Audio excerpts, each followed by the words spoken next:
Good day sa inyo mga katiktik. Meron tayo ditong Samsung A14. Yan o, ang model number niya is A145F. So ito ang ating FRP bypass ngayon mga katiktik. At ito po yung kanyang version.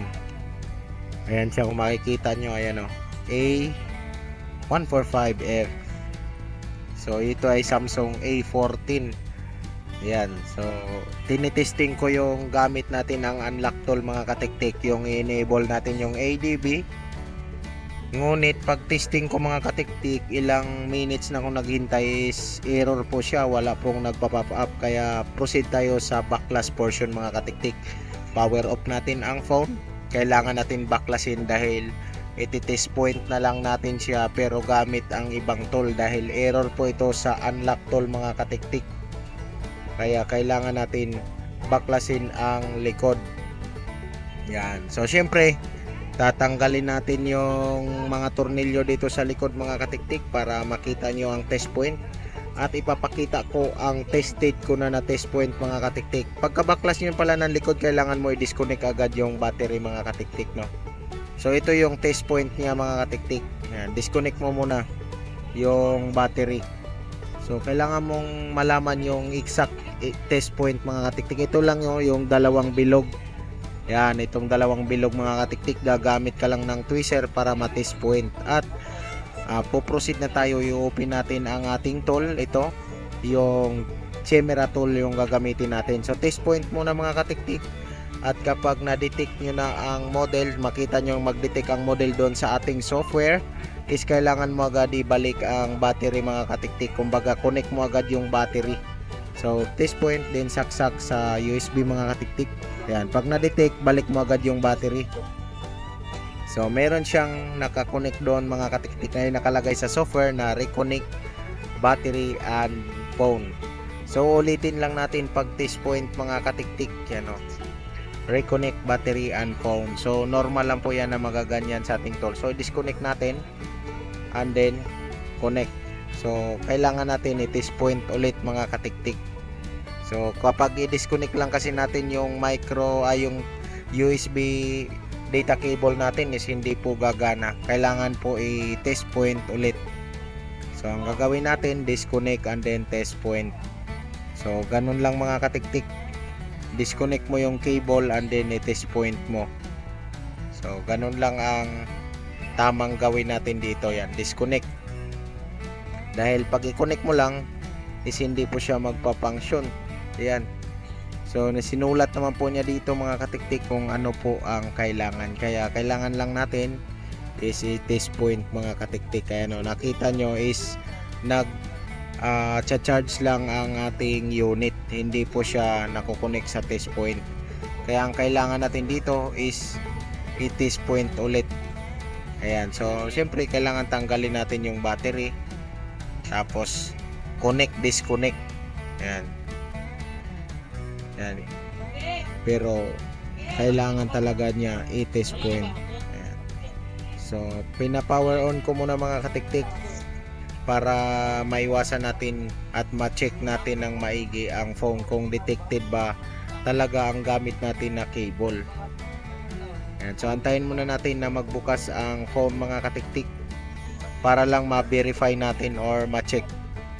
Kasi kailangan natin na ma-check na connected na naka-on ang ating Samsung, kasi pag hindi is hindi rin ma-detect sa test point yan mga katiktik. Kaya hintay muna tayo ng ilang saglit. Ayan. So habang naghihintay tayo mga katiktik, kung bago ka lang dito sa aking channel, huwag kalimutan mag-like at syempre mag-subscribe ka na rin para sa susunod ko na mga video, updated ka na mga katiktik. Ayan, so nag-open na yung ating phone, antayin lang natin. Pero hindi pa yan na-remove mga katiktik dahil hindi po nagtuloy sa ating dito sa ating tool. So cancel ko, ulitin ko mga katiktik. Ka-cancel ko yung nangyayari kasi hindi siya tumutuloy. So i-X ko lang muna at ulitin ko siya mga katiktik. Ayan, susubukan ko rin dito mga katiktik na remove FRP. Yan dito sa FRP and screen lock. So yan mga katiktik, Ayan. So nakalagay dito sa tool natin mga katiktik is kailangan talaga pumasok siya sa EUV. Yun yung tinitest point natin mga katiktik. Ayan o. So napapansin nyo mga katiktik is hanggang 15% lang po yung nandyan. Ng 50% hindi po rin siya tumutuloy. Ayan o. So dito tayo natagalan kasi tinitry ko pa kung tested ba talaga siya na hindi na i-test point. Pero ang nangyari dito mga katiktik is hindi rin po siya tested na USB lang gagamitin natin, hindi i-test point, kaya yun, error din ang kalabasan. Yan o, nag-error siya. So sinubukan ko i-dial ulit mga katiktik, baka sa unlock to lang hindi gumana, baka dito sa camera ay gumagana siya. Yan, ayaw rin niya mga katiktik, kaya hinugot ko na lang. Power off natin ulit mga katiktik, power off natin ulit ang phone, test point natin ulit. So yun lang naman ang test point niya, yung dalawang bilog dito sa gilid. Yan. So test point, and then pag na-detect sa software, connect nyo agad yung battery. Yan lang. Pagka-detect sa software mga katiktik, ay connect mo agad yung battery. Yan, connect. So pag nag-error ulit, yan katulad yan, test point lang ulit mga katiktik, kailangan lang natin i-test point ulit. Yan, nag-error. So tanggal battery, test point. I-test point lang natin ulit, at pagka-detect, kabit agad natin yung battery mga katiktik. Yan. So ganun lang ang gagawin natin pagkadating sa A145F na Samsung. Yan o. So ulit, test point lang natin ulit. This time kailangan pa rin na mga katiktik, naka-disconnect yung battery. Yan. At pagkasalpak mo, connect mo agad. Yan. So yun, napansin nyo mga katiktik, nag-proceed na po ang ating software. So kung sisilipin nyo yung niyan mga katiktik, screen ng ating Samsung, may lalabas dyan na gold na kabayo, Mustang na gold. So dito mga katiktik, kaya napapakita ko sa inyo, sisilipin natin yung screen niya kung lumabas na ba yung Mustang na gold.